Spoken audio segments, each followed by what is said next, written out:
Oh, April allergies.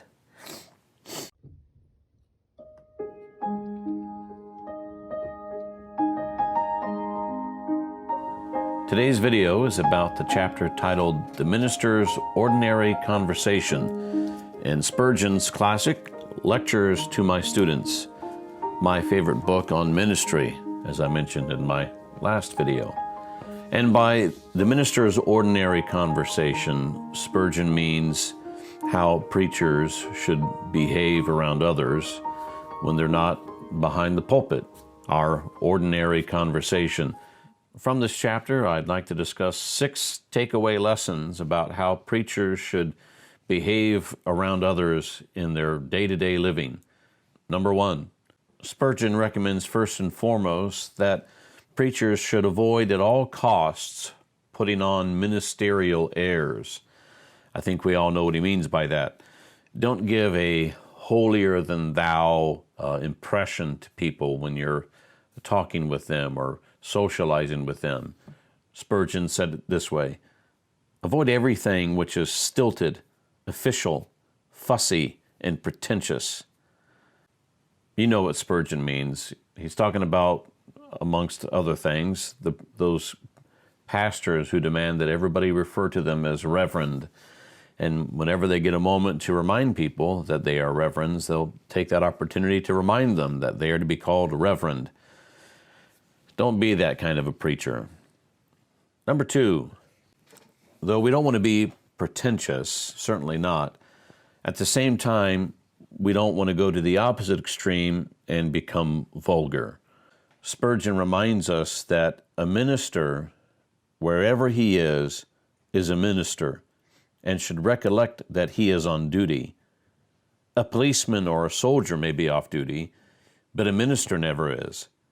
Even in our recreations, we should still pursue the great object of our lives, for we are called to be diligent in season and out of season.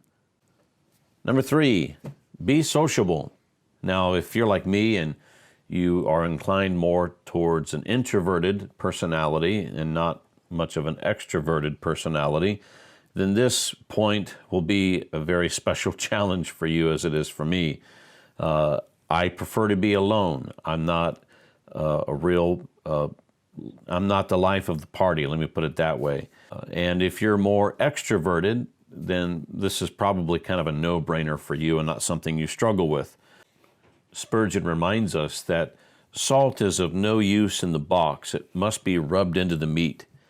You can't influence people from the confines of your study. As fun as that sounds, just to be alone all the time, I mean, it does appeal to me. If we're to impact this world around us for the kingdom, we can't do it by ourselves, locked up behind our study doors with our noses in the books all the time. We've got to be sociable. We've got to be around people.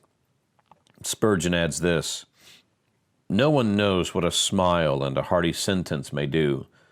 A man who is to do much with men must love them and feel at home with them.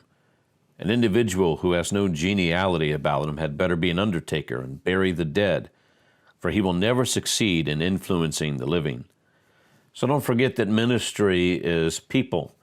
And if you're going to minister to people, then you have to be around people. Your influence is not simply behind the pulpit, it is amongst the people also. Number 4, along those lines, the preacher should also be cheerful. Again, this is where some of us are more challenged than others. I'm not the most naturally cheerful guy in the world. I do struggle with it. Maybe others of you out there listening feel the same way. We preach serious truths, yes. We try to live sober lives, sure.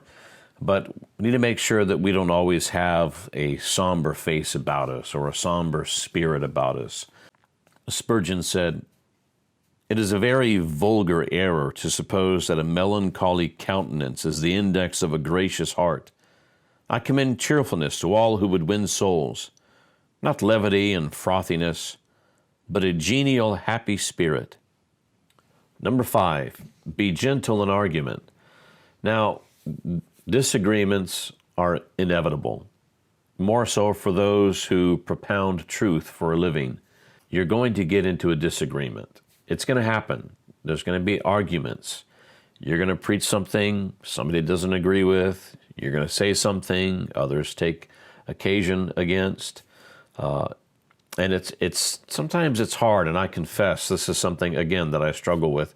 It's hard not to fly off the handle when others are so blatantly wrong and you are so obviously right? But remember that we must be gentle in argument. Spurgeon, speaking of preachers, said this: "He, above all men, should not make the mistake of fancying that there is force in temper and power in speaking angrily. Try to avoid debating with people. State your opinion and let them state theirs. If you see that a stick is crooked, and you want people to see how crooked it is, lay a straight rod down beside it. That will be quite enough. But if you are drawn into controversy, use very hard arguments and very soft words. Frequently you cannot convince a man by tugging at his reason, but you can persuade him by winning his affections." Number 6, there's been a lot of talk about being cheerful and sociable and being kind of a nice person, which is good. But don't make the mistake of thinking that all of this cheerful friendliness is a short road to compromise. Spurgeon closes this chapter by reminding us that the minister should be firm for his principles and bold to avow and defend them in all companies. When a fair opportunity occurs, or he has managed to create one, let him not be slow to make use of it. Strong in his principles, earnest in his tone, and affectionate in heart, let him speak out like a man and thank God for the privilege. We live in a day and age where more and more preachers are afraid to speak boldly for the truth.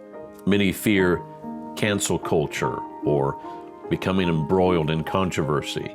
Now is not the time for gospel men to be mealy-mouthed. Now more than ever, God's preachers must stand for truth, not only in the pulpit, but also in our ordinary conversation. I leave you with this quote from Spurgeon: "Is religion to be tabooed, the best and noblest of all themes forbidden? If this be the rule of any society, we will not comply with it. If we cannot break it down, we will leave the society to itself, as men desert a house smitten with leprosy. We cannot consent to be gagged. There is no reason why we should be. We will go to no place where we cannot take our Master with us. While others take liberty to sin, we shall not renounce our liberty to rebuke and warn them." And to that I say, Amen.